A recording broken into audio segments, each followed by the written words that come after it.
bonjour pour la troisième ou la quatrième fois. Hello again, it's still me. I see people coming back slowly but surely. Okay, last but not least, we're about to launch Alors, nous allons lancer la quatrième et dernière table ronde de la journée. Je vous demande d'accueillir Édouard Perrichard, Dries Van Walle et Mathieu Despoisses. Et Vincent Béraud qui va modérer cette quatrième table ronde qui se fera en français cette fois-ci. Donc, si vous avez besoin d'interprétation, vous pouvez aller chercher un casque. Et il s'agit d'une table ronde qui s'intitule « Préparer la reformulation d'une œuvre de cirque, de l'accord moral à la boîte à outils, une aventure généreuse et sensible ». Merci. Alors, bonjour à toutes et à tous.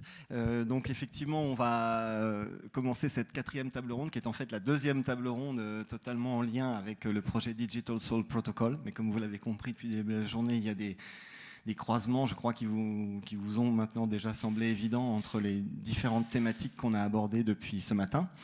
On va introduire cette discussion par un petit film d'une dizaine de minutes et je vais laisser la parole, s'il est connecté, à nouveau à Éric Bordelot, que vous avez pu voir ce matin, qui est le réalisateur avec Léné Volart de ce film, qui est une rencontre avec Guy Carrara d'Archaos.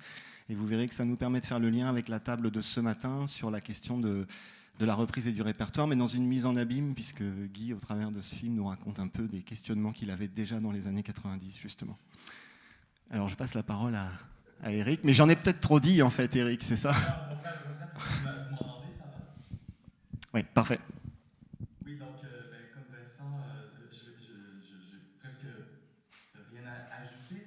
C'est un film qui est une touche de sérendipité, comme vous allez voir. On a eu la chance avec Léné Volart, qui est la co-directrice du film, qui est vraiment celle qui a fait le montage, qui a travaillé les images, puis Catherine Carey, qui est dans le panorama de la sphère. On l'appelle notre beloved venture philanthropist, notre philanthrope bien-aimé, parce que c'est grâce à elle, entre autres, qu'il y a eu suffisamment de financement pour quelques-unes des performances de la sphère. Donc voilà, c'est un film de 10 minutes qui nous permet de faire un parallèle entre ce que nous, on a initié en termes de reviving and deriving process, puis on a découvert en fait que Archaos, c'est des trucs qui les intéressaient depuis longue date. Donc voilà, ça fait vraiment, vraiment plaisir que le film soit présenté dans un tel contexte. Je pense que ça convient vraiment bien. Moi, je vais rester présent si jamais il y a des questions à la toute fin, mais sinon,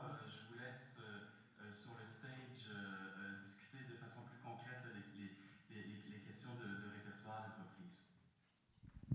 Merci.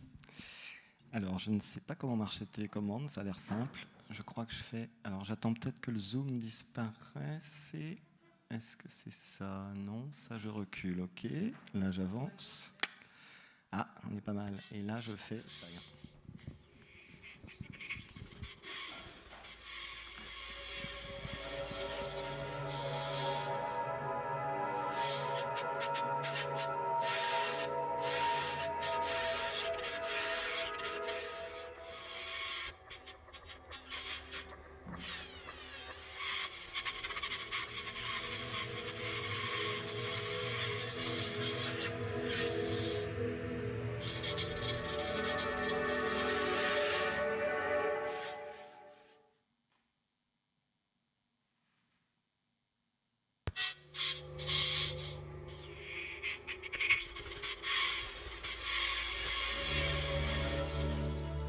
Archaos, parce qu'il y avait art et chaos, mais aussi parce qu'archaos, c'est comme archaïque, et ça veut dire, ça peut vouloir se traduire par celui qui arrive le premier à le savoir, donc le pouvoir. Et la coïncidence, c'est que nous, on voulait un mot qui commence par la lettre A pour être en début des listes. C'est drôle, hein?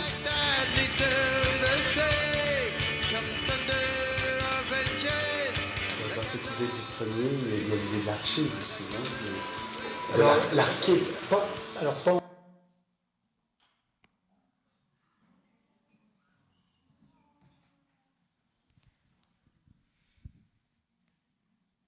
peut-être qu'en pensez-vous en régie? On enchaîne comme ça? Ouais, vaut mieux. Ok. On voit si on peut passer le film à la fin, si on trouve un petit peu de temps ou une résolution technique. Alors, bon, ce film avait pour but de nous remettre un peu en selle, mais bon, voilà. Mais je crois qu'on va y arriver sans le film aussi. Du coup, juste pour vous recontextualiser un petit peu l'enjeu de cette discussion, comme vous l'avez entendu ce matin, dans le cadre de Digital Soul Protocol, nous allons lancer, enfin en tout cas, nous allons essayer d'accompagner un cycle de production d'œuvres reprises ou dérivées ou reformulées. Tous les mots sont envisageables. Et dans ce cadre-là, en fait, ou j'ai en particulier eu des échanges avec pas mal d'artistes sur cette question-là. Et il se trouve que les trois ici présents, c'est des personnes avec qui on a échangé sur ces sujets. Et du coup, tout simplement pour vous donner le contexte des échanges qu'on va avoir maintenant, c'est un peu continuer la discussion aussi qu'on a pu entamer entre nous parfois déjà auparavant.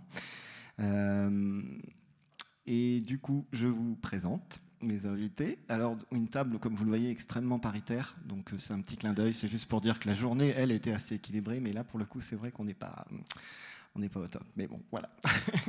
Alors, du coup, je vous présente nos invités. Donc, du coup, Édouard Peu-Richard. Alors, Édouard, je ne vais pas faire une longue biographie, mais en gros, on peut dire que tu... Comment ? Je peux pas, c'est impossible, c'est ça. Mais en gros, on va dire que tu es lauréat Circus Next tout récemment, il y a 2 ans, avec le Repos du Guerrier. Et puis, on t'a vu depuis pas mal d'années à travers différents spectacles. Mais en particulier, on va parler peut-être un peu du Repos du Guerrier, mais aussi d'un projet que tu as monté dans le cadre de la Supérette, et donc qui s'appelle Nous, on n'a rien vu venir, où là, vraiment, tu t'interroges, je crois, sur les questions de reprise. Je crois pas, je suis sûr. Dries Van Waal, bienvenue aussi. Donc Dries, tu es interprète et créateur dans la compagnie Thinking Sideways, et en particulier là par rapport à nos échanges du dernier projet créé par la compagnie, le projet Cécile, qui dans l'équipe vous interroge sur cette notion justement de la reprise. Et puis Mathieu Despoisses, du coup, alors en tout cas là vraiment par rapport au projet Plinklang, qui a été créé il y a déjà 2 ans. 1 an et demi. Et avec Étienne Manceau, vous êtes tous les deux auteurs et interprètes de ce projet. Et c'est à cet endroit-là surtout qu'on va pouvoir discuter de la question de la reprise. Mais je vais vous poser une question toute simple. Et en fait, vous allez voir, elle est un peu la même question que pour aborder les échanges à la première table ronde. Mais c'est volontaire parce que je trouverais ça intéressant que vous puissiez vous aussi, à travers cette même grille, avoir un regard un peu différent, puisque ce matin, nous avions des personnes qui faisaient un retour d'expérience de projets repris. Et puis là, nous avons plutôt des personnes qui disent, en quelque sorte, mais vous nous le direz plus précisément, ah, pourquoi pas si on reprenait, en gros. Donc le chemin est encore à faire. Donc une question toute simple pour entamer les échanges, c'est pourquoi est-ce que vous comptez reprendre une des œuvres de votre répertoire, ou pourquoi, ou en tout cas qu'est-ce qui vous motive profondément autour de cette question-là, ou qu'est-ce qui est encore en questionnement, en tout cas sur la motivation. Mais voilà, c'est pour entamer les échanges et puis on va pouvoir rentrer un petit peu plus dans le détail. Alors, allez, Édouard, tiens. Je te vois faire des gestes. Moi, c'est plutôt sur la dernière création en date. Ça concerne un spectacle qui s'appelle Nous, on n'a rien vu venir, et qui est un spectacle qu'on a créé il y a 1 an maintenant, avec le cirque portatif. Alors, je ne sais pas si ça vous parle, mais le cirque portatif, c'est la verrerie d'Alès qui fait cet appel à projet tous les 2 ans, et c'est des créations pour des espaces non dédiés. Donc là, en l'occurrence, cette création, elle a été faite pour du tout-terrain, et elle tourne non pas dans des théâtres, mais dans des musées, des écoles, etc., etc. Tous les lieux qui sont imaginables et qui sont en intérieur, c'est important. Nous, on n'a rien vu venir. Peut-être je parle un peu du spectacle rapidement. Enfin, j'essaye parce que oui, c'est bien de contextualiser. Ouais, c'est un peu difficile, il faut se projeter. C'est un spectacle qui mêle cirque et art numérique. Alors, c'est un principe un peu marrant. On s'est amusé à mettre un fond vert-bleu comme on a dans le cinéma pour faire des effets spéciaux, et pendant le spectacle, on est rediffusé en live dans un écran juste à côté de nous. Donc c'est tout un jeu de détournement de techniques circassiennes. Là, en l'occurrence, ça nous permet par exemple de faire du vélo acrobatique à 130 km/h sur une autoroute dans des positions pas possibles. En réalité, les spectateurs le voient bien, le vélo est fixe et on ne prend aucun risque. Et c'est sur ce principe-là qu'on a détourné à peu près toutes les pratiques circassiennes qu'on rêvait de savoir faire. Voilà pour un pitch sur la forme de ce spectacle. Et dans le fond, on parle de l'usage du numérique. C'est parti d'une interview de Fellini, le réalisateur, qui s'interrogeait à un moment de sa vie parce que plus personne ne venait voir ses films dans les salles de cinéma. Et il commençait à se poser des questions. Il se trouve qu'on venait d'inventer la télé, et du coup les gens préféraient rester à domicile. Et dans une interview, pardon, il ne faut pas que je fasse ça, dans une interview, il a dit ça que j'avais trouvé super, il disait il y a quand même un avenir pour le cinéma, la télé ça ne peut pas remplacer le cinéma parce que c'est une question de format. L'écran de cinéma est tellement grand que les gens viennent voir des dieux, en fait. C'est des gens qui sont au-dessus de nous, des dieux et des déesses. Tandis que la télé réduit l'image à tel point que ce qu'on voit, c'est des gens à notre échelle. Et ça n'intéressera personne selon Fellini. Bon, Fellini n'est plus parmi nous aujourd'hui, mais aujourd'hui, on a tellement miniaturisé l'image que ça tient dans nos smartphones. Et peut-être, si on pousse la pensée, il n'a pas dit ça, attention, mais peut-être que c'est nous. On a inversé le rapport et c'est nous, les dieux, qui manipulons un monde pour se rapprocher de notre propre image. Voilà, ça c'est le sujet de cette pièce. Alors, pourquoi je suis hyper long, en fait, parce que je n'ai pas répondu à la question encore. Ah. On n'a pas eu de film. Ouais. Faut me faire des signes, tu fais comme ça et je saurai. Pourquoi le reprendre aujourd'hui ? Alors, on partage un peu la même problématique. Mathieu, il en parlera aussi pour Pling Plang, mais c'est poser la question de faire une forme à l'international. J'ai fait une forme internationale du repos du guerrier, c'était pas trop ça en termes d'anglais, je suis pas très dégourdi. Du coup, là, on s'est dit tous les deux, parce qu'on est deux, il y a Thomas Martin, mon acolyte, sur ce projet, on va peut-être pas y arriver, peut-être ça serait plus pertinent de passer cette forme à d'autres équipes. Et là, nous est venue toute une envie, en fait, de créer une sorte de protocole où on passerait la forme, le dispositif scénique, mais pas le fond. Alors, pas le fond vert, on le passe parce qu'il fait partie de la forme, mais pas le fond, pas le propos. Voir qu'est-ce que les gens, en s'emparant de cette œuvre, pourraient faire. Donc c'est quand même assez excitant. Il y avait cette envie-là, et puis après, il y a plein d'autres motivations. Je vais essayer de faire court quand même. Mais il y avait aussi une grosse frustration avec ce projet, parce qu'on avait un mur rempli de post-it, d'idées, de choses qu'on voulait mettre en œuvre, voir avec ce dispositif. Et nécessairement, le gros du boulot, ça a été de faire la synthèse, parce qu'on ne pouvait pas tout mettre, il fallait que ça tienne en 50 minutes, et puis il fallait éviter les redondances et tout ça. Donc c'est peut-être aussi l'occasion de soigner cette frustration et de pouvoir aller un peu plus loin avec d'autres équipes et créer des formes différentes et comment on appelle ça, variations de ce spectacle. Voilà. Après, il y a d'autres motivation, mais je te laisse, Driss, tu veux? I will speak in English. Alors moi, je vais m'exprimer en anglais si cela vous convient. C'est plus facile pour moi. Donc c'est une sorte de cercle. On va commencer une nouvelle création bientôt. Quand on est dans le processus de création, on sait qu'à la fin de la création, on a quelque chose qui dure 2 heures, mais finalement, il faut que ça tienne en 1 heure, et c'est difficile parce qu'on doit lâcher des choses qu'on aime pour tenir dans ce format de 60 minutes. Donc on est en train de créer une nouvelle pièce pour conserver quelques aspects, aussi faire de la recherche, et on a un principe où si on a plusieurs idées, on crée différentes séries. On a la China Series, c'est la même recherche, mais ce n'est pas la même performance, même si ça l'est en quelque sorte. Et finalement, on n'a pas développé cette idée. C'était difficile d'avoir un seul concept pour obtenir des financements. Mais ce qui nous intéresse, c'est d'avoir un principe clé, principal, qui nous permet de faire émerger d'autres idées, qui permet d'être interprétées différemment par différentes personnes autour de ce noyau dur quelque part. Donc on a ce ce spectacle, on a un principe principal qu'il faut ensuite explorer et qu'on permet à d'autres personnes d'explorer. Alors nous, sur Pling Clang, on se pose la question de la reprise. Effectivement, en fait, je suis là parce que j'ai croisé Vincent et j'avais ça. On a édité récemment une notice pour que tout le monde puisse refaire le spectacle Pling Clang chez lui. J'arrive pas à le faire bien, j'ai des choses avec un micro. Voilà. Ah oui, on peut le faire passer.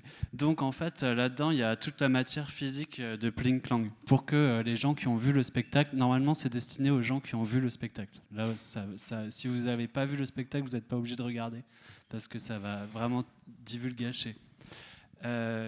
Et en fait, pour l'instant, on a peu de retours. Peu de gens nous ont envoyé des vidéos de eux en le faisant. Voilà, mais peut-être aussi que ça reste dans le cadre privé et des choses qui sont de l'ordre amateur, qu'on a envie plus de partager en famille. Et voilà, je ne sais pas à quelle occasion. Et on s'est dit, bon, bah, c'était un spectacle qu'on voulait qu'il puisse jouer partout, donc dans les salles des fêtes, des gymnases, dans des salons, sur des plateaux de théâtre. Bizarre, mais ça peut. Et on s'est dit que si on veut que ça joue partout, ce serait bien partout. Donc s'attaquer au monde. Et moi, je ne suis pas très fort en langue étrangère. C'est un truc français, je crois aussi. Et donc, on s'est dit, pourquoi pas le faire interpréter par d'autres qui parleraient bien la langue. Et donc, c'est pour ça que je suis là. Ok, super, merci. Déjà, c'est intéressant parce que j'entends, en tout cas pour Driss et Édouard, j'entends un peu le prolongement de la matière, quoi. Enfin, ce matin, on a évoqué cette idée, est-ce qu'on reprend pour aller plus loin dans la recherche artistique? Là, vous évoquez carrément, pas forcément aller plus loin, mais prendre des matières qu'on a laissées sur le côté, en fait, et leur donner vie, quoi. Peut-être juste vous interroger sur le fait que, est-ce que la notion de... lorsqu'on reprend une pièce, en tout cas dans cette idée du répertoire comme on l'envisage ou comme on a pu un petit peu l'aborder aujourd'hui, il y a quelque chose de l'ordre de la continuité historique, de marquer, laisser des traces. Enfin, le répertoire, c'est un peu cette idée. Est-ce que vous, du coup, vu ce que vous m'avez dit là, c'est peut-être pas la première idée qui vous vient, la première motivation, hein, ce serait... Ouais, non. Alors, pour le coup, non. C'est pas, en tout cas dans mon cas, hein, je sais pas, tu diras Driss, mais moi, le côté, le spectacle vivant, j'aime bien ce média. J'aime bien aussi le fait que ça s'éteigne au bout d'un moment, et j'aime bien les fins de spectacle aussi. Donc c'est pas pour le rendre immortel, c'est pas pour en faire un répertoire, c'est pas tant ça, non. C'est vraiment pour le prolongement de l'œuvre. Et là, il se trouve que dans ce projet très précisément, nous, on n'a rien vu venir. Il y a quelque chose qui se prête à ça. C'est-à-dire qu'à côté de ce propos et de ce dispositif, il y avait aussi une volonté de parler d'Internet, mais de manière aussi... enfin, de montrer... c'est quand même, Internet, c'est quand même dingue. Hein. Je veux dire, c'est une révolution de fou. Qui est génial, hein, mais qui allait hyper vite. Je veux dire, la dernière révolution qu'on avait comme ça, à peu près, c'était l'imprimante. Et celle-ci, elle a mis 30 ans à se faire. Internet, ça a mis 30 ans à se développer. C'est allé vraiment très vite. Et nous, en l'occurrence, moi et mon partenaire Thomas, on est de la génération où on avait à peu près 10 ans quand Internet est arrivé dans nos foyers. Et il y a eu plein de choses, plein de contenus qu'on a pu voir entre le jeu vidéo, entre les premiers réseaux sociaux, les MSN, tout ça. Et il y avait une volonté, en l'espace de 50 minutes, de brasser tout ce paysage aussi, comme une collection d'images pour qu'on ait le goût de ce temps très rapide. Hein. C'est de là que vient ce titre-là. Et c'est en ça que je trouve que c'est intéressant de passer ce projet-là à une autre équipe, avec une autre culture, d'Internet. Alors évidemment, là, nous, notre première tentative de ça va se faire avec une équipe espagnole. Les références ne sont pas les mêmes, la culture n'est pas la même, donc les choses à montrer et à dire ne sont pas les mêmes. Et c'est aussi ça qui m'intéresse. Donc je ne vois pas ça non plus comme une œuvre de répertoire, mais vraiment comme une œuvre à part entière, aussi peut-être comme une mini-série, en fait. Same, it's not really to make the répertoire this, but I forgot where I was going. If Alors si, après le spectacle, quelqu'un vient et nous dit ce serait super de le faire pendant 5 heures à l'extérieur. Bah oui, c'est peut-être cool, mais c'est pas l'idée derrière notre travail, notre œuvre. Alors c'est peut-être cool si quelqu'un d'autre veut le faire. Ok, merci. Peut-être on peut rentrer un peu dans le cœur de la chose, c'est-à-dire en fait comment vous envisagez en fait cette reprise. Enfin, c'est-à-dire que du coup il y a plein de manières de déplier cette question, mais volontairement je la laisse très ouverte pour l'instant, c'est-à-dire comment comptez-vous vous y prendre, est-ce que vous comptez élaborer, là tu l'as déjà dit Édouard, un protocole, et j'évoque d'autres possibilités en fait, des règles de jeu. Je disais ce matin, règles de jeu, cadre, on pourrait, et peut-être d'autres idées, parce qu'en fait, à chaque fois, je pense, ce cadre, si on le nomme d'une certaine manière, c'est une manière aussi d'appréhender le travail. Donc, je vous laisse nous partager un peu là où vous en êtes, en tout cas, cette réflexion-là. Pour moi, ça pose la question de qu'est-ce qui fait l'essence d'un spectacle. Et à partir du moment, parce que chaque spectacle est très différent, donc à partir du moment où on a un peu ciblé ce qui pour nous était vraiment très important à conserver dans la passation, et je me dis que ça simplifie et ça permet d'élaborer peut-être un protocole. Nous, Pling Clang, donc c'est une réflexion sur le couple, et on s'est dit c'est quoi le plus grand défi d'un couple. Pour nous, c'était monter un meuble Ikea. Donc c'est parti de là.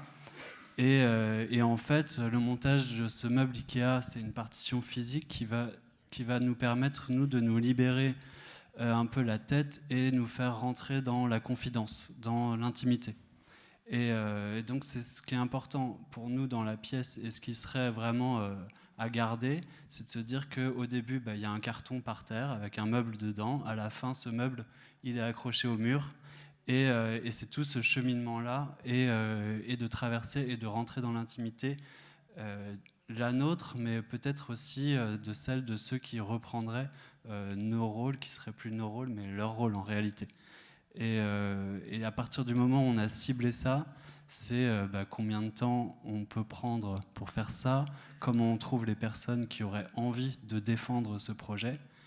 Et ça, je crois que pour nous, c'est très clair que ça se ferait en lien avec des programmateurs, programmatrices, institutions qui auraient envie d'être partenaires et envie que ça se fasse également. Qu'on prenne part ou pas au choix des interprètes, moi j'assume très bien ce côté de partenariat et même aussi d'être chapeauté un peu par des lieux qui ont et l'argent et qui sont capables de nous donner le temps pour faire les choses. Donc voilà un peu comment je l'imagine en quelques mots. Et oui, et c'est ça, on en a parlé un petit peu en préparation de cette rencontre, c'est que vous êtes encore sur une interrogation sur finalement en fonction, alors tu vas me dire si c'est en fonction des artistes que vous trouveriez, mais il y a la question de cette intimité du couple et du coup du texte que vous avez écrit pour ce couple. Et effectivement, j'ai l'impression que vous avez des choix à faire là-dessus, ou il y aura des choix à faire, non, sur... C'est pas simple, effectivement, en tout cas, de pouvoir. Ça demande du temps de rentrer dans une telle intimité qui permet d'écrire une pièce pour moi comme Pling Clang. Par exemple, dans notre protocole de travail, avec Étienne, on a été jeûner pendant une semaine. Donc, on a fait une semaine de descente alimentaire, une semaine de jeûne ensemble et une semaine de reprise alimentaire. Pendant cette semaine de reprise alimentaire, on a été monter une cuisine Ikea chez une particulière. Et donc, tout ça nous a amené aussi à l'écriture. Donc, en fait, nous, on va transmettre aussi quelque chose par lequel on est passé, en fait. Ça, par exemple non, ça, non.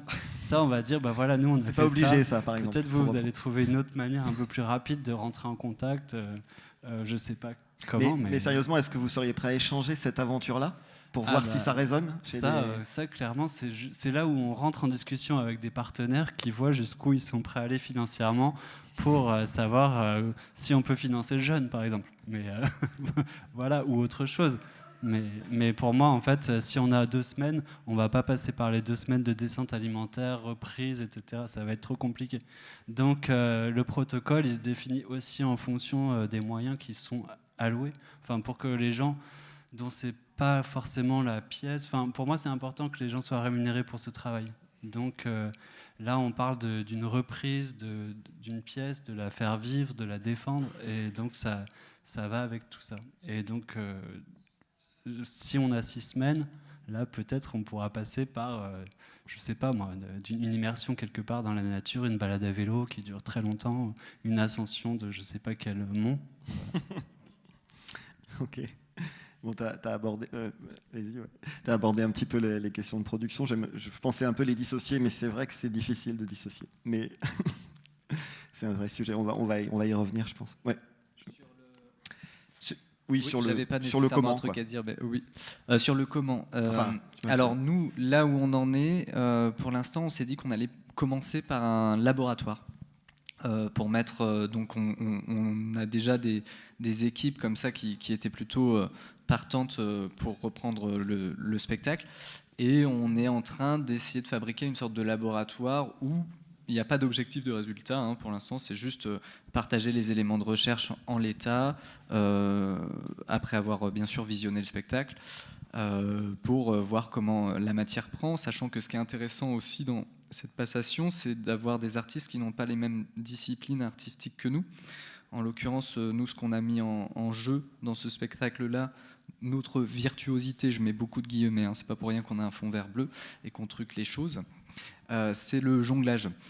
Du coup, on a été plus dans une manipulation, mais il y a aussi du porté acrobatique, il y a du vélo, comme je disais, des disciplines autres, légèrement du lancer de couteau avec des fléchettes.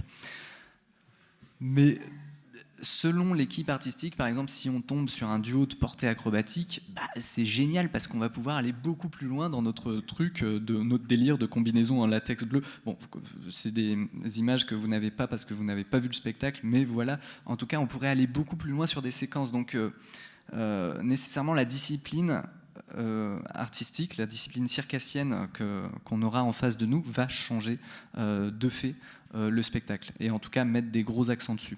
Donc la première partie, c'est de créer un laboratoire pour voir ce que ça va déplacer déjà, la discipline de cirque confrontée à ce dispositif-là. Ensuite, dans le protocole, comment on l'imagine ?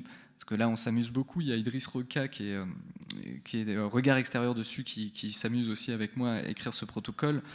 On fait un peu comme un dogme, comme faisait Thomas Witterberg avec Lars von Trier, à mettre des règles, mais on ne sait pas si on va s'y tenir.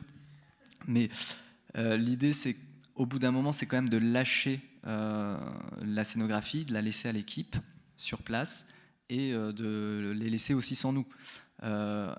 Donc on imagine un temps de laboratoire, puis un temps sans nous là-bas de résidence, et au final un retour ici pour faire la synthèse, pour aider, pour avoir un dernier regard sur le travail et affiner les choses.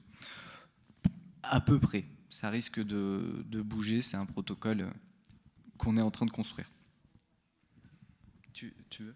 Driss.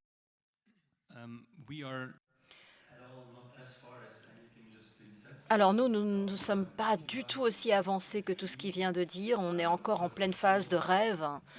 Mais assurément, on voudrait avoir une sorte de protocole, des règles, une idée des concepts de ce que nous voudrions reprendre et de ce que nous ne tenons pas à conserver. Ce qui est important aussi dans notre spectacle, alors je vais divulgacher un peu, mais ça commence avec une scène qui est rectiligne et une scène qui finit par être très inclinée. Et vous n'avez pas pris conscience de cette pente graduelle. Donc, il y a la question de ce qu'on va garder dans la reprise. Et l'idée aussi peut-être d'avoir un autre type de discipline circassienne. Alors nous sommes des acro-danseurs, mais nous pensions peut-être avoir des thèmes de jonglage ou avoir des jongleurs faire ce que nous faisions auparavant en tant qu'acro-danseurs. Mais il n'y a encore rien véritablement de fixé ou de concret. Une question peut-être particulièrement pour Édouard et Mathieu, c'est que je sais que vous, c'est vraiment la langue est un enjeu quand même important dans la question de la reprise que vous pourriez faire du projet, et quand même ce que j'entends chez vous deux, il me semble, hein, c'est que la reprise ne sera pas en français. D'accord aussi du côté d'Édouard ou pas forcément? Alors pas forcément. Ah. Parce que il est possible. Alors, il se trouve que vraiment, c'est comme tu disais, Mathieu, c'est un truc très français de ne pas parler beaucoup de langues, et que les équipes qu'on rencontre, surtout côté transfrontalier espagnol, ils parlent également français pour le coup. Donc eux, ils pourraient faire la version aussi en France. Ce qui est très intéressant en fait, parce que après, ça c'est un truc, faut bien s'aligner, parce que les gens qui programment Nous on n'a rien vu venir, ils auraient vu la version francophone.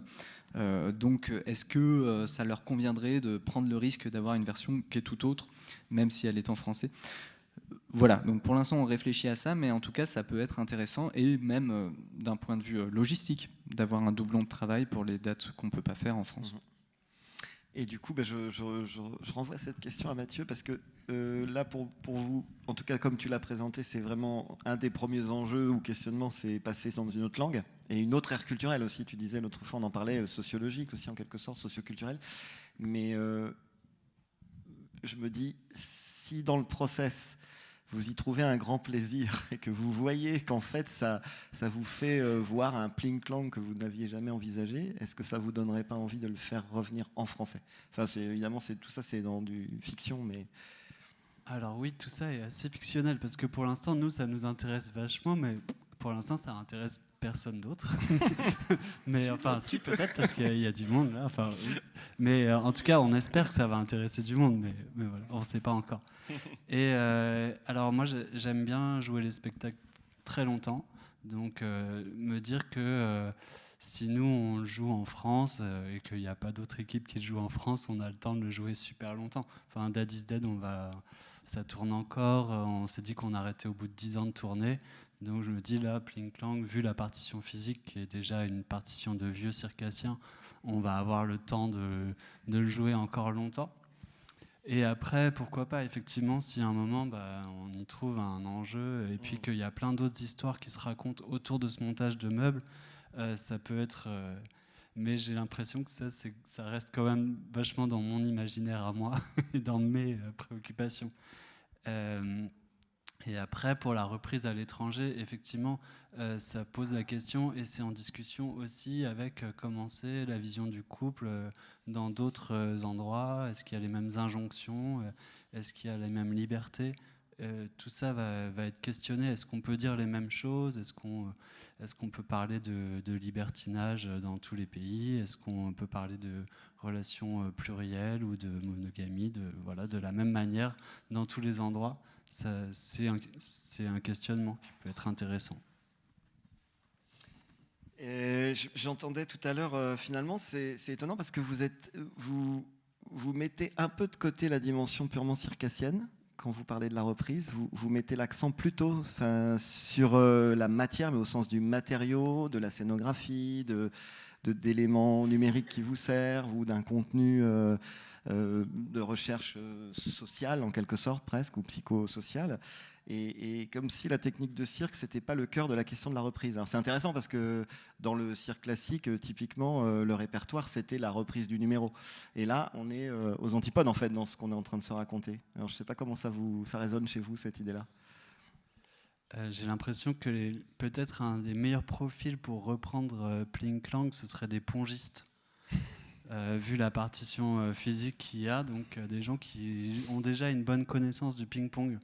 Et donc c'est assez particulier, et effectivement ça nous éloigne un petit peu de l'école de cirque, mais quand même des gens qui jouent au ping-pong et qui ont cette appétence pour le texte et jouer, donc ça devient déjà plus complexe, et quand même qui soit en fait il y a un truc dans le rapport du corps circassien qui est assez un peu touche à tout, un peu multiple, et qui peut être aussi une des plus grande qualité pour reprendre un spectacle comme Plinklang, je pense. Mais il y a d'autres spectacles qui vont nécessiter des spécificités. Il y a parfois un écueil dans le cirque, c'est de vouloir faire un peu tout ce qu'on sait faire.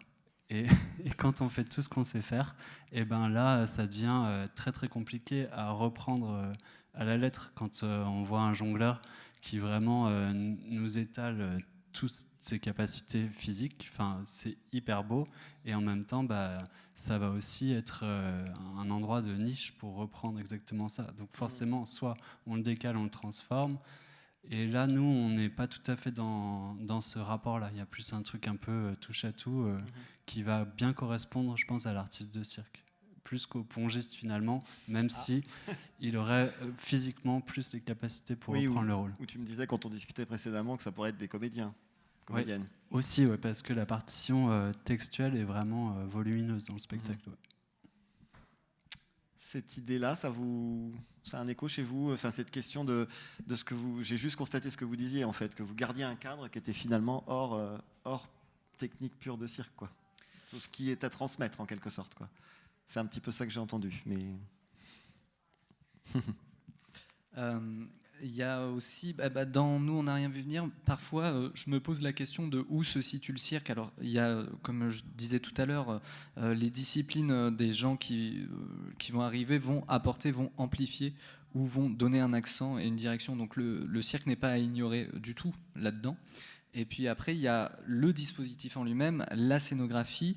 On peut la considérer aussi comme un agrès de cirque. En l'occurrence, dans le dossier artistique, c'est ce qu'on a fini par marquer, c'est que notre agrès de cirque, ici, c'était une télé.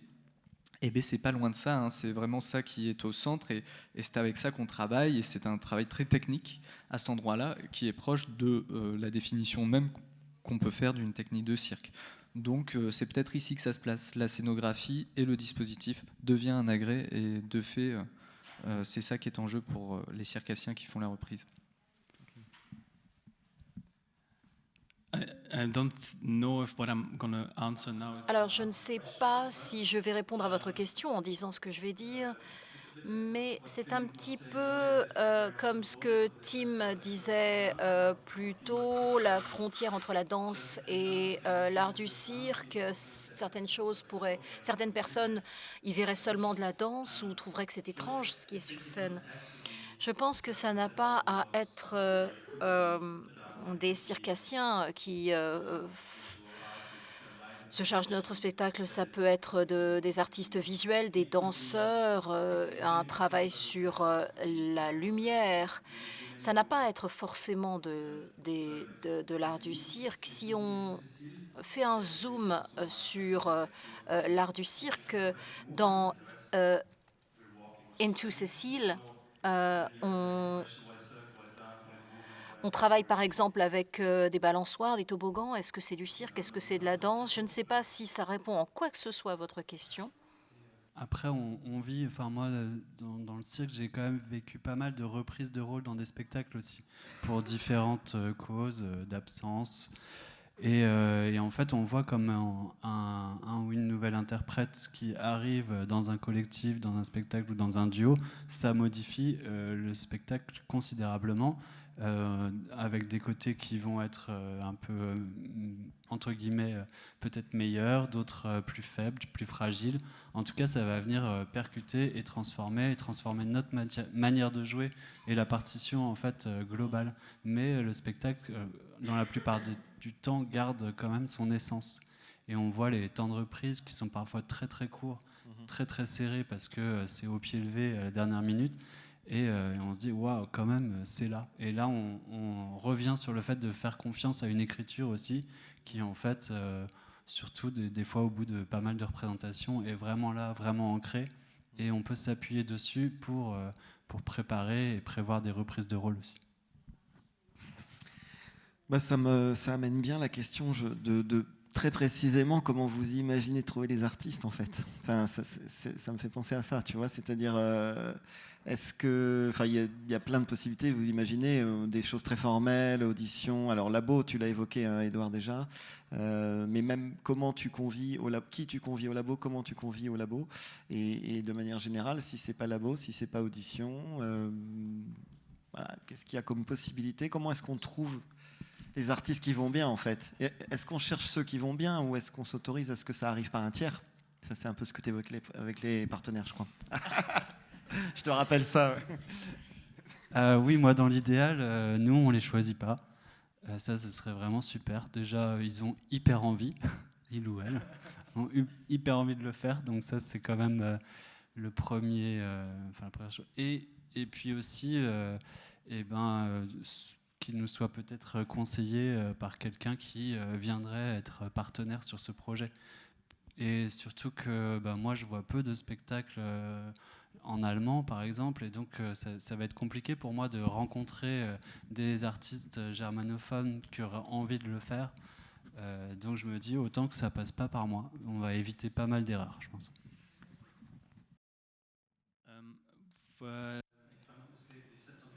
Alors, je crois que vous avez parlé du fait que la dernière fois que ça s'est passé, c'était par le biais des love letters dont on a parlé ce matin, c'est-à-dire répondre à un appel à projet, un appel ouvert, en parlant du fait que voilà, ils trouvent que c'est intéressant et leur lire cela et voir ce qui les intéresse et peut-être et voir, est-ce que ça vous intéresse? Est-ce que c'est autorisé? Est-ce que ça vous intéresserait de plonger là-dedans et voir ce qui les intéresse, ce qui suscite l'intérêt? Nous, dans notre cas, c'est une question qui est pas résolue du tout. Parce que on voudrait éviter l'audition. Parce qu'on n'est pas sûr de notre coup, tout simplement. C'est-à-dire que ça reste une expérience et une des motivations que j'ai pas nommées tout à l'heure, mais c'est cette expérience humaine, de rencontre humaine autour d'un spectacle. Quoi de mieux qu'un objet pour faire lien entre les individus? Et c'est bien ça qui est au cœur. Et aussi, bien sûr, il y a toute la philosophie autour de la transmission d'une œuvre, de qu'est-ce qui appartient à qui, comment. Enfin, moi, ça, c'est des questions qui m'intéressent beaucoup, qui étaient déjà là un peu dans mon travail, Le Repos du Guerrier, où je m'étais autorisé de faire un plagiat sur scène d'un artiste que j'aime profondément, qui s'appelle Miguel Gutiérrez, qui n'était pas un plagiat finalement, puisque je l'avais prévenu, tout simplement. Donc c'est plus un hommage, puisqu'il est nommé aussi dans le spectacle. Mais il y a cette question, en tout cas, qui m'intéresse. Et en plus, moi, j'ai un petit côté geek dans la vie. Et j'adore l'informatique, j'adore ce qu'ils font, la philosophie autour de ça, notamment le open source. Et moi, c'est des questions comme ça qui me passionnent. Et c'est aussi autour de ça que je veux rassembler des gens. Mais je ne sais pas si c'est vraiment viable comme idée et si la reprise, elle peut vraiment prendre. Donc, pour l'instant, c'est compliqué de convier des gens autour d'une audition parce que c'est un engagement. Quand on fait une audition, derrière, il faut assurer. Un laboratoire, c'est peut-être expérimenter ce dispositif de manière joyeuse, et puis derrière, prendre la décision d'aller plus loin ou pas. Donc pour l'instant, c'est pas encore résolu, et j'espère que le laboratoire aura cette qualité-là de résoudre cette question. C'est intéressant parce que du coup, là, ça nous renvoie, je trouve, à la question de la direction artistique, en fait. Qui pourrait diriger le projet de reprise ou qui va le diriger, si c'est clair pour vous. Et comme tu parlais de l'open source, pour le coup, avec la The Sphere, on a été un petit peu le nez là-dedans sur ces questions de copyleft, de droits laissés, etc. Et c'est vrai que si on faisait le parallèle, ça voudrait dire quoi? Peut-être si le directeur artistique d'un projet était l'équivalent d'un informaticien qui a écrit quelques lignes de code, il dirait « je les mets au commun ». Et vous pouvez vous en emparer, et je reste là en soutien ou en conseil si vous avez des soucis avec cette partie de code. Et évidemment, la contrepartie, c'est que vous allez développer le code et que vous allez aussi m'en faire profiter. Donc il y a ce phénomène de don, de générosité spéculative qu'on a évoqué ce matin. Là, c'est un exemple très clair. Du coup, je vous renvoie à la question toute simple, juste comment vous voyez la direction artistique de ça? Alors j'imagine différemment chacun, mais...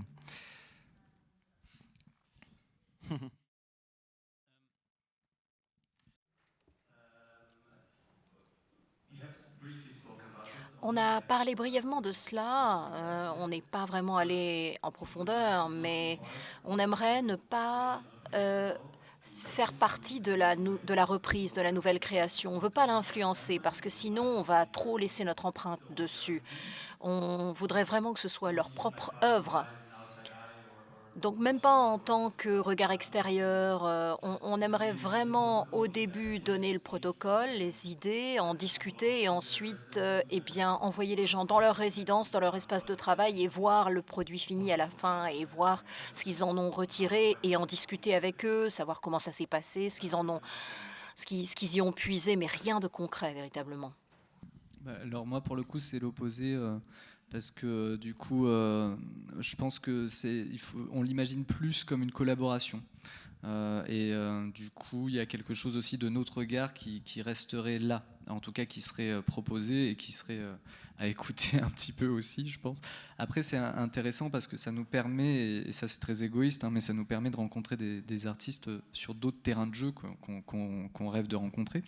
Donc du coup, il y a une collaboration à imaginer, mais c'est pas non plus leur laisser ciao. Et voilà, c'est plutôt comme ça. Après, sur les questions législatives, là, ça devient compliqué, parce qu'en France, il y a quelque chose qui résout très vite la chose, c'est le droit d'auteur. Donc quand une œuvre est protégée par des droits d'auteur, de toute manière, si elle est jouée par d'autres ou quoi que ce soit, il y a une forme de rémunération pour la création originale. Mais dans tous les pays, ça n'existe pas nécessairement. En tout cas, il s'avère... Moi, naïvement, je m'étais dit, tiens, c'est cool, il y a les droits d'auteur, on va pas trop se poser la question. Et en fait, non, c'est pas si simple que ça. Donc, effectivement, il faut aussi réfléchir, parce que dans le code source, on connaît l'histoire de quelqu'un qui fait gentiment un travail en open source, et puis une grosse entreprise comme Total qui va s'emparer de tous les codes pour en faire un gros business. Et du coup, il n'y a pas de rémunération pour ça, il n'y a pas de protection non plus pour ça. C'est le risque qui est pris par ces gens-là. Mais... alors oui, sur les droits d'auteur, enfin la protection d'une œuvre, qui est parfois plus la protection d'une rémunération financière finalement que réellement la protection d'une œuvre. Enfin, on peut voir sur des événements récents de suspicion de plagiat que la protection n'est pas toujours réellement là. Mais par contre, pour ce qui est de protéger l'intérêt financier de l'auteur, en tout cas moi ça me questionne ce rapport-là, et de me dire dans pas mal de pièces, on emprunte aussi à plein de choses qui ont déjà été faites avant nous.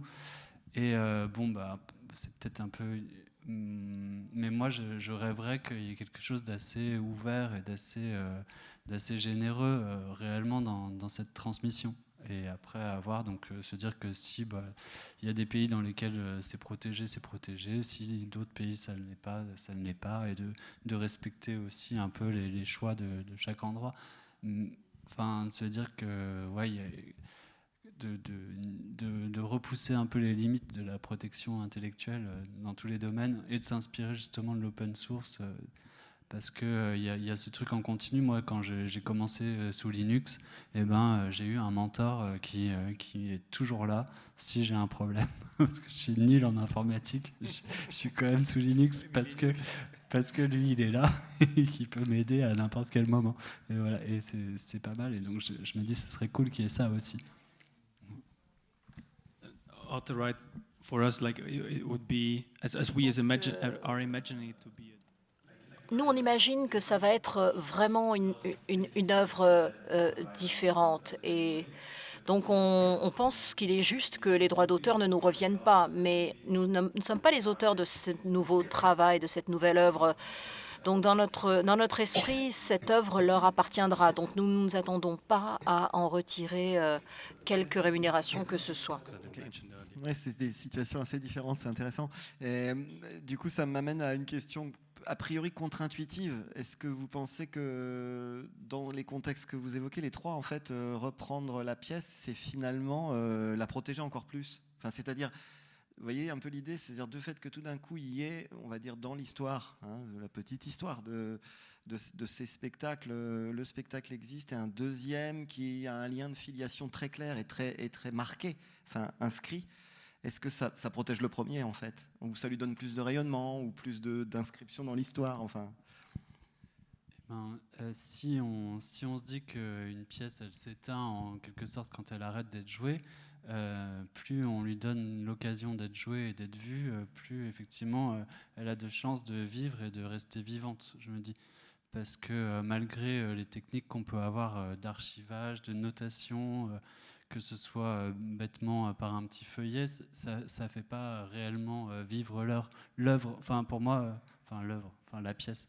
En tout cas, il y a un truc pour nous, ce feuillet, cette notice, elle est destinée aux gens qui ont déjà vu la pièce et donc qui peuvent, de par ce feuillet, se remémorer des instants qu'ils ont vécus. Et beaucoup plus que de laisser une trace qui, pour moi, n'a peu de sens si ça n'existe pas avec la pièce en réalité. Et donc, plus on donne l'occasion à une pièce d'être vue, plus elle a de chances d'être vivante, quoi. I'm sorry, I should have had my thing on. I didn't understand the question.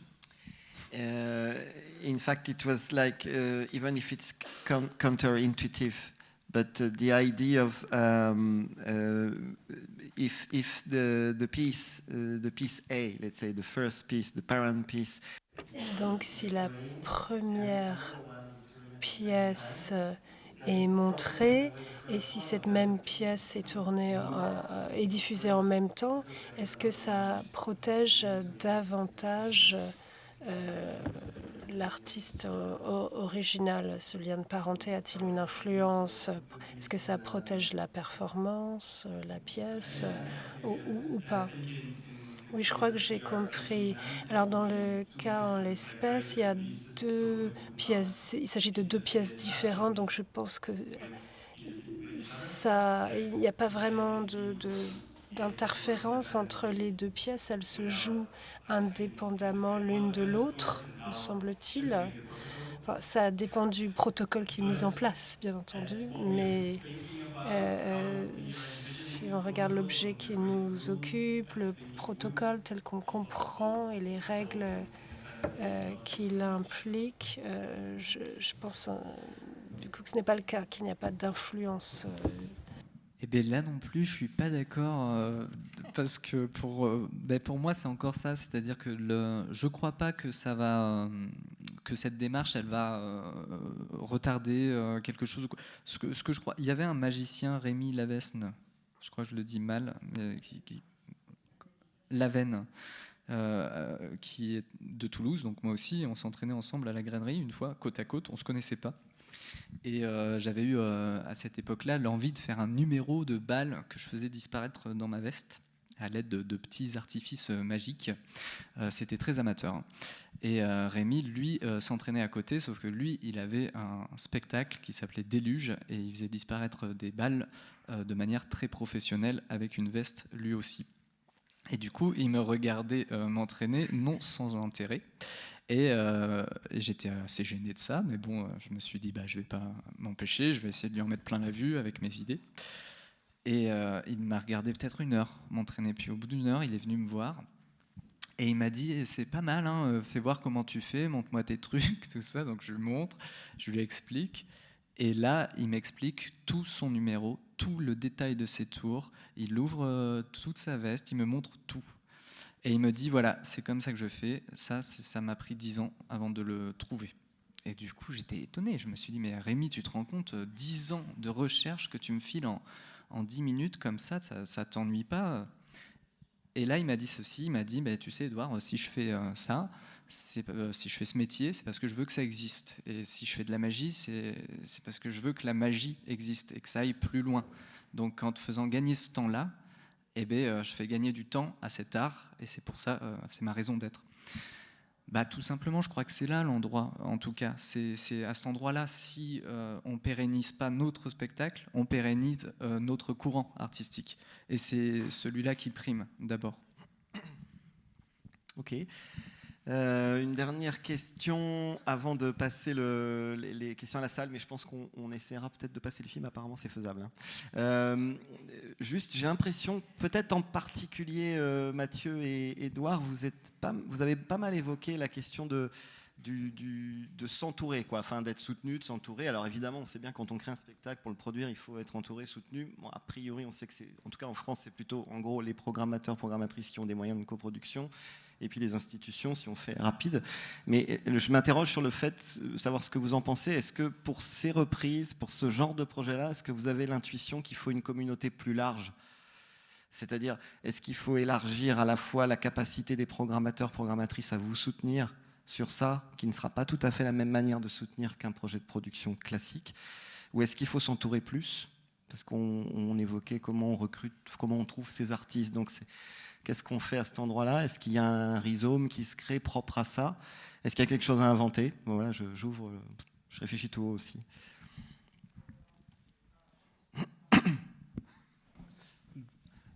Si on a envie que ça existe fort, il faut qu'il y ait beaucoup de gens dessus. J'ai l'impression, si on se dit, bon, c'est une idée un peu anecdotique, dans ce cas-là, ça peut rester un petit peu dans le coin d'un petit placard, comme ça, qu'on ouvre quand on a besoin. Mais c'est pas moi, en tout cas, qui fait la volonté. Moi, je me dis, j'exprime le souhait et l'envie de se dire, ah, tiens, si vous avez envie que ça joue là en Finlande, Pling Klang, parce que vous dites tiens ça a du sens, ou en Suède la proximité de l'usine Ikea est intéressante par rapport à ce projet, et on y va. Moi voilà, je me dis, nous on est 3 co-auteurs de ce spectacle, plus des gens qui sont intervenus aussi sur la création, et on serait super partante pour aller transmettre et questionner un peu ce rapport sociétal de ce projet. Mais moi, dans ma partie, la plus importante, c'est de créer des spectacles.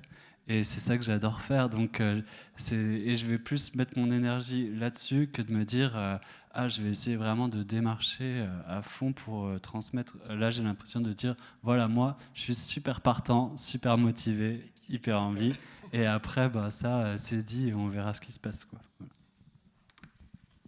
Et je trouve que c'est aussi du pain béni en fait pour développer les réseaux. D'avoir un objet concret, un spectacle, c'est aussi un échange de tout un réseau de diffusion.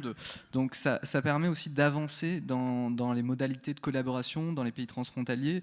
Vraiment, je pense que pour les professionnels, des projets comme ça, c'est cool de s'en emparer parce que derrière, ça crée des collaborations très étroites sur des choses très concrètes, avec une moindre prise de risque par rapport à un projet de création tout court, où on ne sait pas trop où ça va aller, comment trouver les financements, tout ça.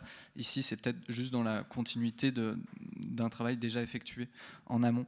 Donc ça, je trouve ça assez intéressant. Et pour moi, c'est bien effectivement qu'il y ait du monde autour de ces choses-là, pour réinventer, réfléchir à comment on collabore avec des pays transfrontaliers, comment les choses avancent, et aussi réfléchir tout simplement à ces questions de transmission d'une œuvre, d'appartenance, tout ça. Donc je trouve que se mobiliser autour de cette question, c'est important, et c'est important qu'il y ait du monde. Et c'est d'ailleurs super qu'il y ait ce temps-là aujourd'hui. Juste par rapport à la prise de risque là-dessus, moi je ne sais pas du tout si ça va marcher, si c'est pas nos têtes par exemple sur Pling Klang. J'en ai vraiment pas la certitude, et là il y a une prise de risque, et c'est de savoir ensemble si justement l'écriture elle est suffisamment forte pour que ça se passe aussi de nos gueules sur ce projet, quoi. Voilà.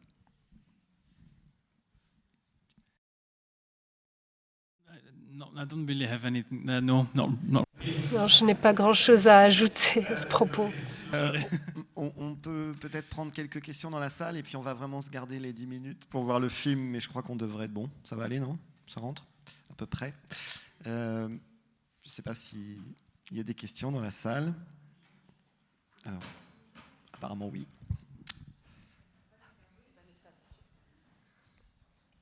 Bonjour, Vanessa Sylvie, Institut français à Paris, en charge du cirque, des arts de la rue et de la marionnette.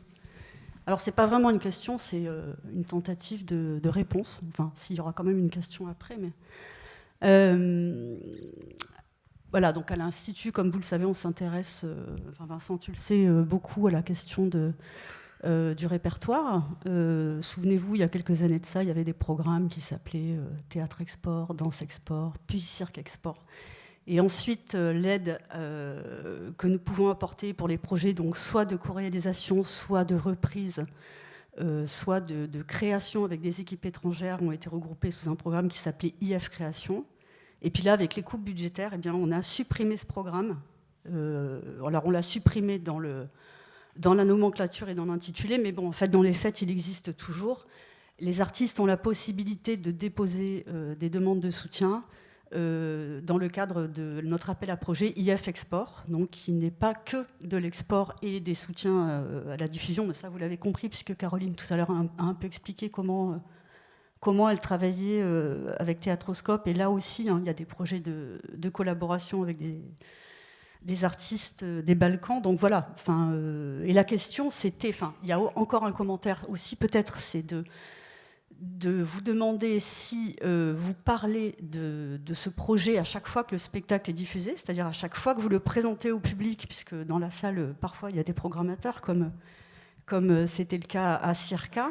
Mais pas semblé entendre ça, parce que je pense que je l'aurais retenu. Mais voilà, c'est aussi ça, peut-être d'en parler, parce que les premiers ambassadeurs de cette volonté, ça va être les programmateurs qui vont en parler, aux artistes qu'ils rencontrent, qu'ils connaissent, etc., ou même des artistes qui sont dans la salle. Bon, après, comme voilà, la responsabilité de l'institution, c'est de prendre des risques. Là, je rebondis un petit peu sur ce que malheureusement je n'ai pas pu dire tout à l'heure, mais voilà, je considère que le rôle de l'institution aujourd'hui peut-être et plus que jamais, c'est de continuer à prendre des risques pour que la création et les artistes puissent s'exprimer, oui, plus que jamais. Et donc voilà, on est partant. Venez nous rencontrer. S'agissant du cirque, venez me rencontrer, que je vous explique un petit peu comment ça s'est passé pour les artistes qui ont déjà bénéficié de ce programme. Donc que ce soit Maroussia Diaz-Verbeek qui était là ce matin, qu'on a accompagné sur les 23 fragments de ces derniers jours, que ce soit Élise Vigneron dans le domaine de la marionnette, qui est allée transmettre une pièce aux États-Unis. Et puis, bien avant ça, le tout premier, avant que les programmes ne se nomment et ne s'appellent, on n'a pas attendu... les artistes n'ont pas attendu l'institution, et bien heureusement, mais c'est Camille Boitel qui avait transmis les médias en Indonésie, et qu'on avait aussi accompagné. Voilà, c'est tout ce que je voulais dire. Merci.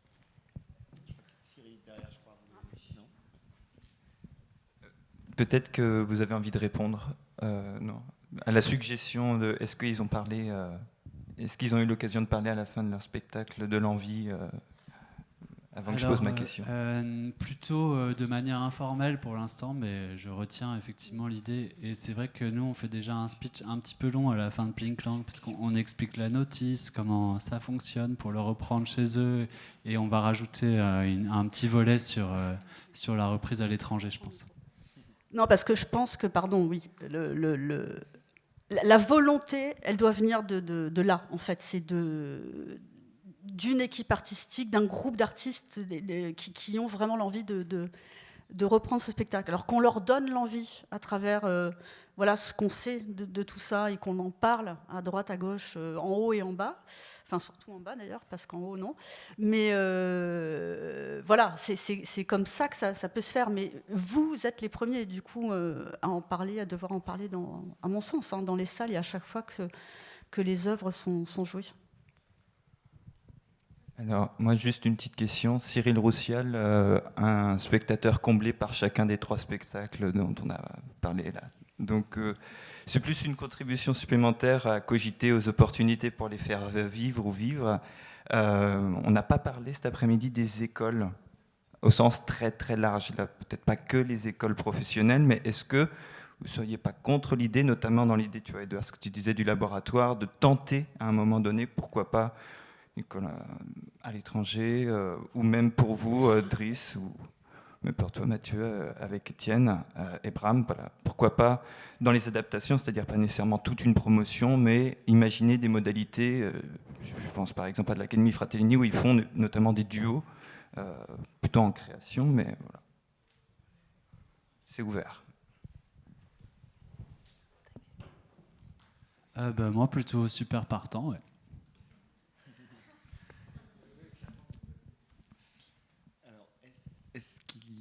c'est bon pour vous? Est-ce qu'il y a d'autres Moi, questions? j'ai une petite question, mais elle est pas, ça appelle peut-être une réponse trop longue, vous verrez. Je me demandais du coup si on prolongeait la réflexion, mais ça fait écho aussi à ce que vous disiez ce matin. Mais est-ce que, au final, dans ces démarches, le protocole de reprise en lui-même peut pas faire œuvre et du coup pas exister forcément sur scène, on s'entend. Alors après, j'ai l'impression que Messieurs d'Espoir, finalement, vous y aviez un peu répondu en faisant une édition, c'est un début de réponse, parce qu'une édition, c'est une œuvre qui devient autonome, l'objet il peut circuler, il pourrait... Mais je me demandais, parce que je sais pas, les fonds d'art contemporain sont remplis de protocoles d'artistes, par exemple, qui sont vachement compliqués à montrer et dont on ne sait pas trop quelle vocation ils ont. Donc là, on part vraiment de la question de le transmettre sur scène, mais est-ce que le protocole pourrait pas devenir une œuvre à part entière au final? Oui. C'est super, t'es super Mathieu, parce qu'on est serré. Non mais... Ah oui, du coup tu veux qu'on fasse... Non, vas-y, mais effectivement on va passer le film, je pense, après, parce que sinon on va être un peu limite, il me semble. C'est hyper intéressant parce que c'est Boris Charmatz qui disait aussi qu'on devrait... toute action pédagogique ou de transmission est une œuvre à part entière, et ça j'y crois profondément. Et Jérôme Bell, on en parlait aussi, pour ça je prends les noms qu'on a cités, a fait une œuvre comme ça qu'il transmet par Zoom. Et puis finalement, c'est aussi, c'est pas ça qui fait œuvre. Ce qui fait œuvre, ça reste le plateau. Mais je trouve que c'est, oui, bien entendu, je trouve que c'est très intéressant en tant que démarche artistique. Après, ce qui fait œuvre, bon. Alors, je vois qu'il y a encore des questions. C'est plus à savoir au niveau du temps. Ça va? Vous validez? Sabrina, Asma. Pardon, c'est peut-être une question qui est trop ouverte. Mais bon, pas trop ouverte, mais qui risque d'être trop longue pour tout le monde. Mais parce que vous avez axé sur la propriété intellectuelle, mais c'est pas tant la question de la propriété intellectuelle, parce que ça interroge tout ce que vous dites, tout ce qu'on a dit ce matin. Enfin, tout ça, c'est qu'est-ce qui fait écriture en fait? C'est quoi une écriture? Puisque par contre, Mathieu, toi, tu emploies bien le terme d'écriture, de dire que c'est votre écriture. Donc c'est pas tant la protéger, mais qu'est-ce qui fait écriture selon vous?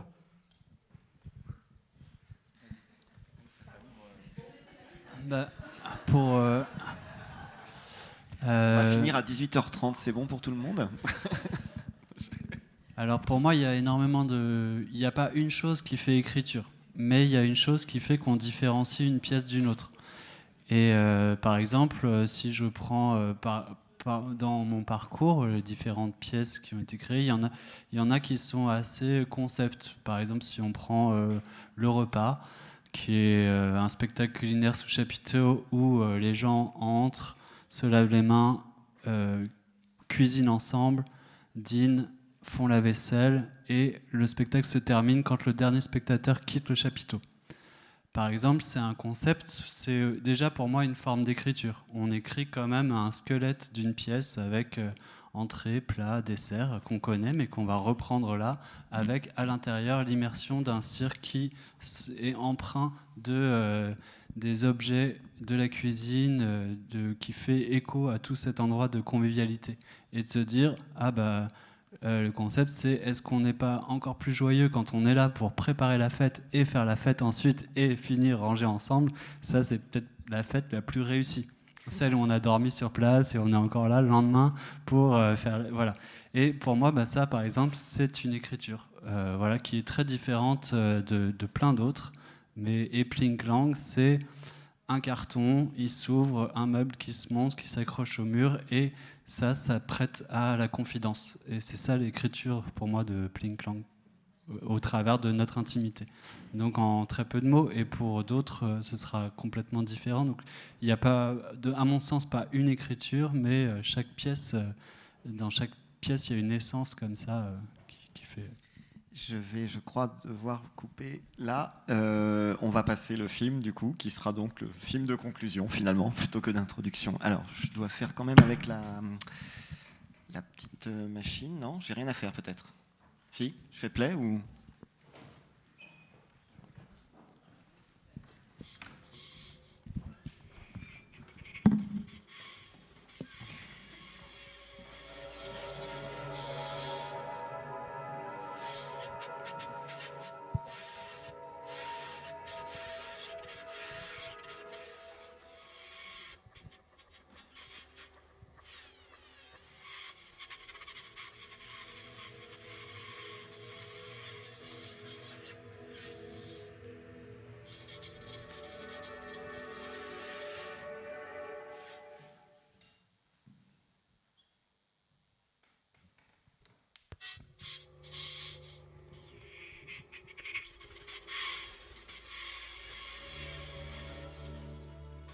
Archaos, parce qu'il y avait art et chaos, mais aussi parce qu'archaos, c'est comme archaïque, et ça veut dire, ça peut vouloir se traduire par celui qui arrive le premier à le savoir, donc le pouvoir. Et la coïncidence, c'est que nous, on voulait un mot qui commence par la lettre A pour être en début des listes. C'est drôle, hein?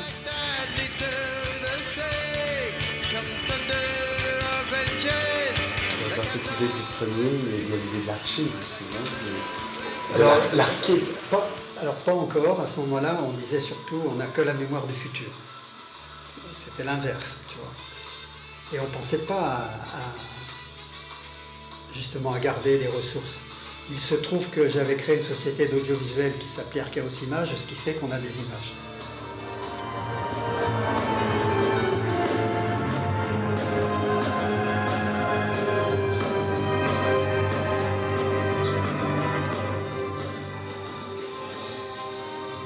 Ça, c'est Raquel. Ah oui? Ouais.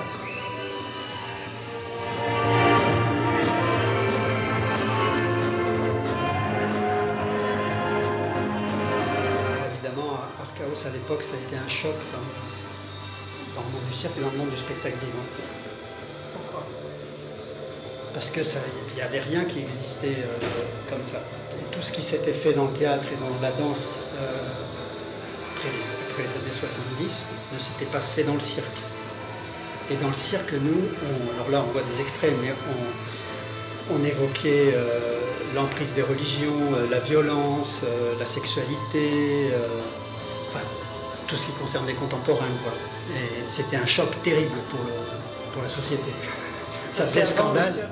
The Last Show on Earth, on a reçu The Best Name en Grande-Bretagne. The Best Name, c'était le prix de la meilleure proposition artistique de l'année en Grande-Bretagne.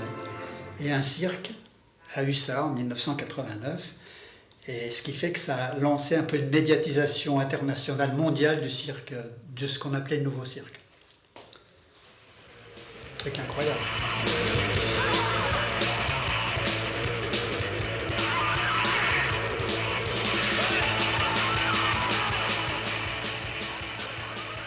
C'est que quand tu donnes un truc comme ça, tout le monde peut s'en servir. Donc assez vite quand même, voilà, à peu près à partir de 1994-95, pour nous on a commencé à penser au fait que quelqu'un pourrait reprendre des choses.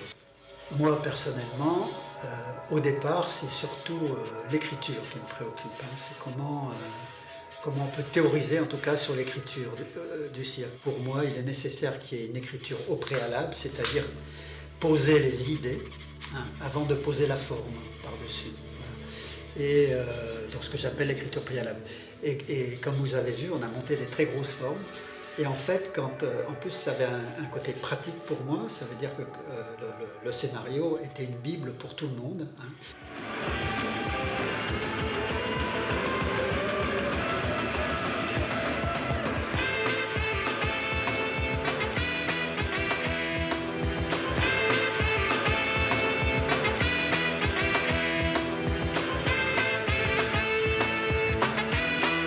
Raquel pensait tout de suite au répertoire, à cette idée de je veux la bibliothèque de cirque.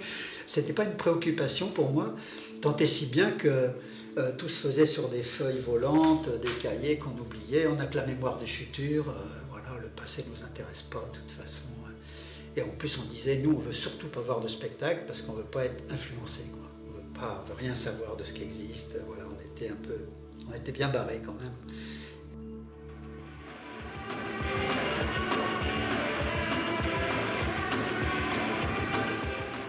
Et elle, par rapport à la notion de répertoire, quand elle est arrivée à l'école de cirque, à Rio, elle a dit « Où est la bibliothèque de cirque ?»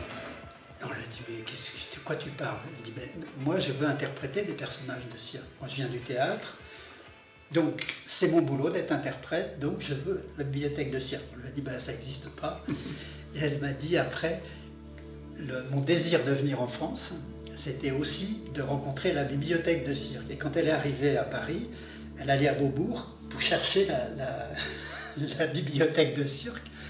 En fait, elle n'a pas trouvé grand-chose, évidemment. Et voilà, et donc c'était sa quête. Et c'est comme ça qu'on s'est rencontrés, elle et moi, sur cette chose-là d'écriture et de répertoire. Donc c'est vieux.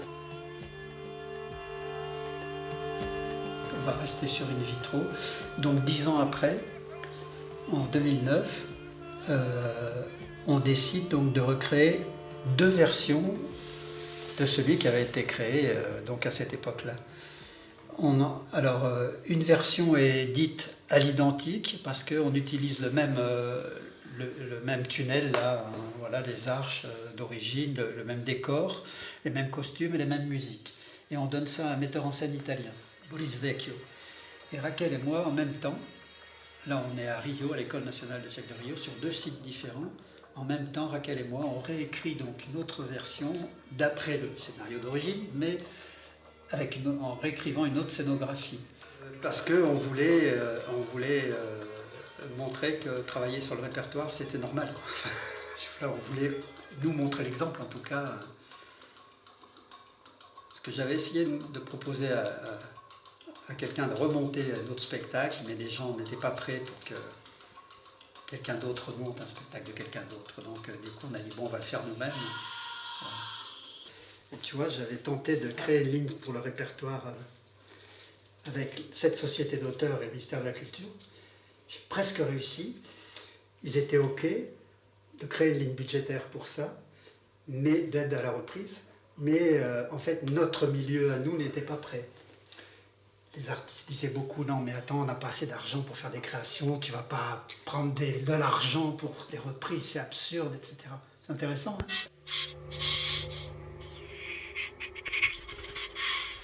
J'étais au Festival des Jonglages, donc avec Vincent Béraud, et je suis assis à côté d'Andrea, donc qui voit le travail de reprise donc, de son travail d'origine. It's not decided yet. Let's reformulate. Et il était très concentré à côté de moi, vraiment comme ça, et je me demandais est-ce qu'il aime ou pas. Il était tellement comme ça, concentré, quoi, silencieux. Et à la fin, il a explosé. Il a explosé et je lui ai dit tu es content? Il m'a dit I'm very happy, it's fantastic, incredible. My name is Andrea Salustri. I am an artist and I am part of the Sphere. My work, Materia, has been chosen to be reformulated by other 2 wonderful artists. The simple idea to, instead of protect, instead of shield your work from others, to please allow others to reformulate, to share the same practice and to grow upon each other. This is so much needed in circus. Voilà, il était vraiment aux anges. Et là, je suis allé voir Vincent et je lui ai dit ça. Je lui ai dit, tu sais, c'était vraiment beau sa réaction. Et c'est là où j'ai dit à Vincent, tu sais que nous, on prépare un appel à projet sur la reprise de répertoire. Il m'a dit, ah bon, bah, tiens-moi au courant. Tu sais, voilà, il me raconte l'histoire de The Sphere, parce que j'avais un tout petit peu entendu en entrant au spectacle, mais vraiment très peu. Et donc là, je rentre à Marseille, je raconte à Raquel, et Raquel me dit, bon, on sort tout de suite l'appel à projet, faire revivre. Voilà l'histoire. De dire, on va créer le plus gros festival de cirque du monde.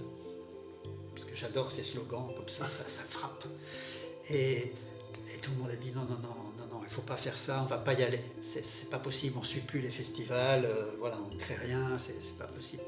Et moi, j'ai dit, on vous prévient, tout ce qu'on dit, on le fait.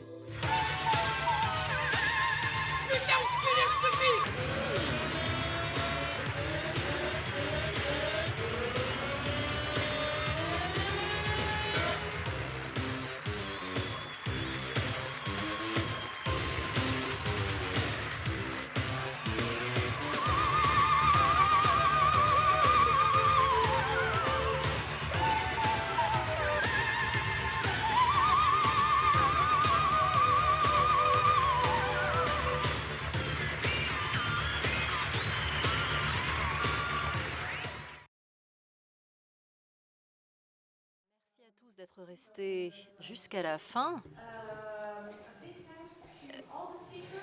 Remerciements à tous les intervenants qui sont venus avec nous et qui ont accepté de partager leurs réflexions avec nous. Merci beaucoup à l'auditoire d'avoir apporté leur contribution autour de ces tables rondes. Je peux vous dire que dans quelques jours, toute la conférence sera disponible en ligne sur la chaîne YouTube de Circus Next, sera disponible en anglais et en français. Donc, nous transmettrons cette information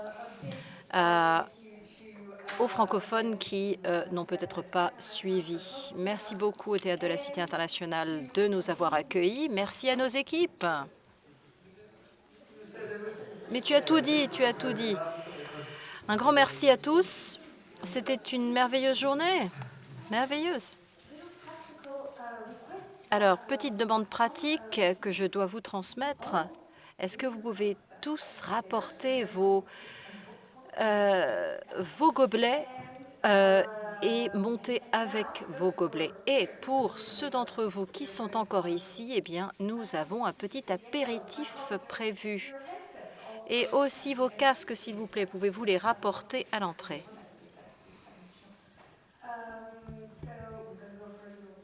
Donc, nous allons tous partager un petit apéritif. Merci beaucoup à tous ceux qui nous ont suivis en ligne aujourd'hui. Merci à nos interprètes et à nos techniciens. Bonne soirée, c'est tout pour nous. Merci beaucoup.